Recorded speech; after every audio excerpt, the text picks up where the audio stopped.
Alright, now let me show you how to get to your settings. This was one of the sections in the last video that I skipped over pretty quickly.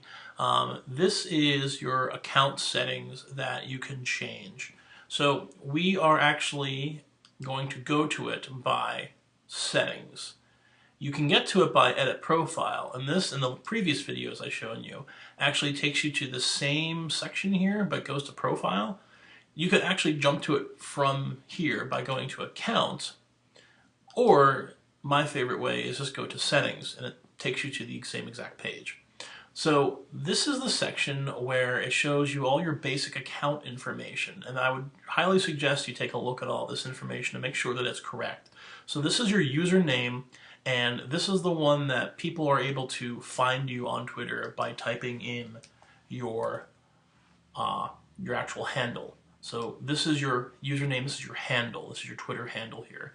Below it, it shows you the web URL to get to your Twitter page, which is, under me, this is what this looks like. So on the top of your browser, you'll actually type in the full web address to get to your Twitter page, and this is where they're coming to. So that is what this is denoting here, because it's based off of your username, your Twitter handle here.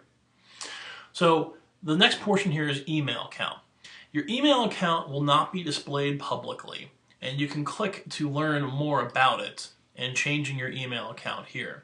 So if you are tweeting under a company name, if you have created a company Twitter account, you have one email account that is tied to it so that you can get your password if you ever lose it. So a good, for instance, is if you are working for a large hospital system and they have a marketing director, they'll probably have the email account attached to that marketing director so that that person can go in, if they ever forget the password, they can get it right there. Or they have a shared email account where there's maybe multiple people that are using social media for marketing purposes. They can go in and grab it there as well. If you are using it just by yourself, use an email account that you use pretty frequently, and if you ever forget your password, you can set it up. You can actually go to the front page of Twitter. If you can't log in, it'll ask you to put in your handle or put in your email address, and it will email you and send you a link to change your password. So it won't give you your old password. It will give you a link to change your password. So again, for passwords, you want to use strong passwords. Don't use password, don't use admin, don't use ABC123. They're pretty much asking for you to be hacked. You want to use passwords that have uppercase and lowercase letters. You want to use numbers, and you want to use symbols, because it makes it infinitely harder for brute force attacks to crack your site. Now, is it foolproof? No, nothing is. But you're going to want to make it really hard for anyone to ever hack your Twitter account. So the next portion here is language, and this is the language that you are posting in. You are probably not going to see too many posts from other languages, from other character sets, because it's basing it off of your country, the language that you're using here, and you're not going to see just random tweets under the Discover and the Me section that are from different character sets, unless you are following people who are using those character sets. And that means you'll start seeing their tweets. If you don't understand their character set, there is a translation center for it, and you can actually check out the translation center, and this really helps for more communication across the world. So if someone is tweeting in Egypt and they're using an Arabic character set, they'll be able to tweet it in their character set, and it'll be able to be seen by you in English. So if you do know another language fairly well and you can help translate, I would highly suggest you do this, because it's something that's very helpful.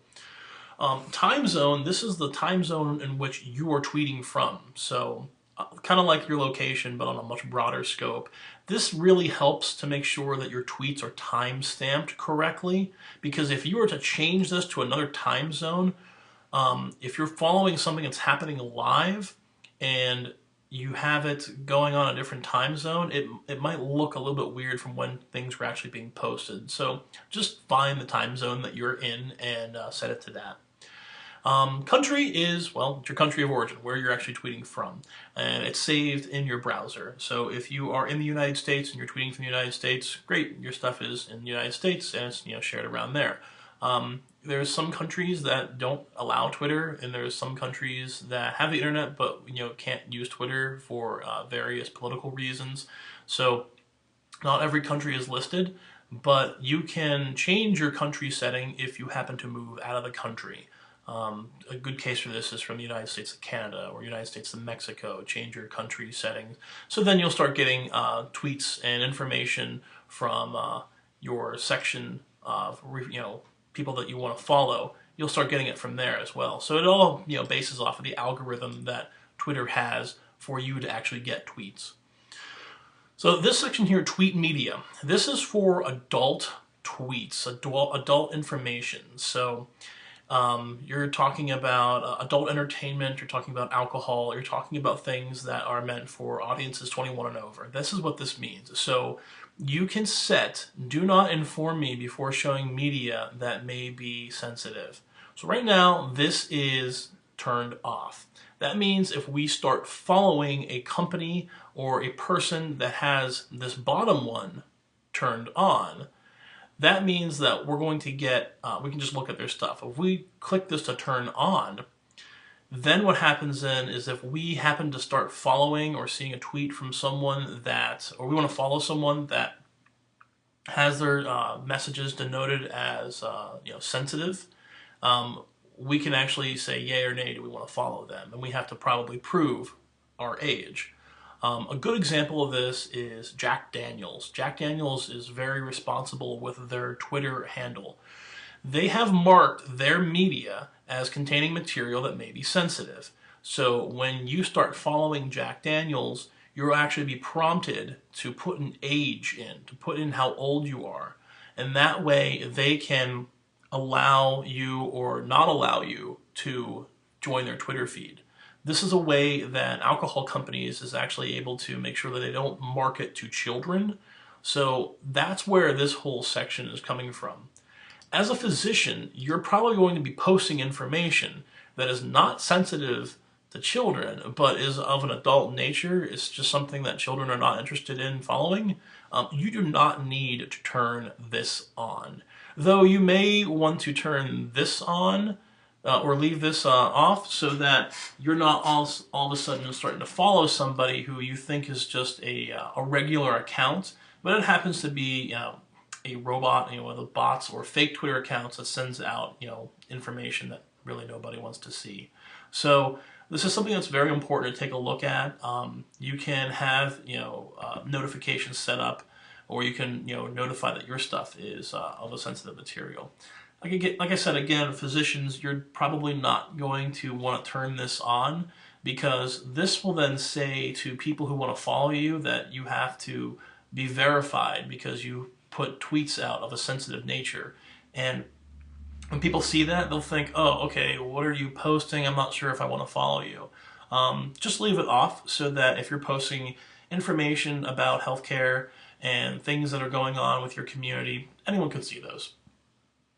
Now, I just did this, but you can actually click Request Archive, and you can get a downloadable file that will be sent from Twitter showing you all of your interactions and your Twitter, all your Twitter posts, so all your tweets. And what this does is, it's kind of a protection kind of a base thing. You can see everything that you've tweeted, but if anyone ever mischaracterizes or takes your tweets out of context, you have a ready-made file to take a look at all the information that you have tweeted.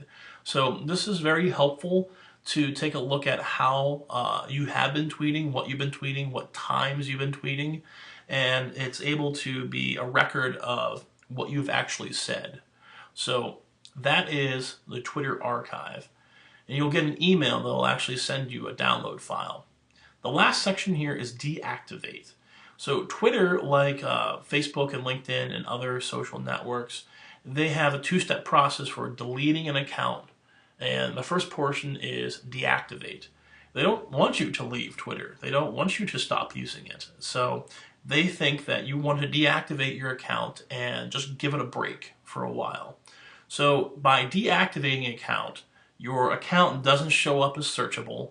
You can't get anyone tweeting at you. You can't have anyone starting to follow you because it's basically ghosted. You won't be able to find it. But if you ever want to come back and start tweeting using the same handle, the same Twitter handle, you can type in your information on the login page and you'll be able to reactivate your account. Deleting an account is something that's a little bit more involved, and I'll show you how to delete an account in a later video. So that is your account settings. Like I said, you can get to it two ways. Under Edit Profile and click on Account, or you can go to Settings and it'll take you to that same section.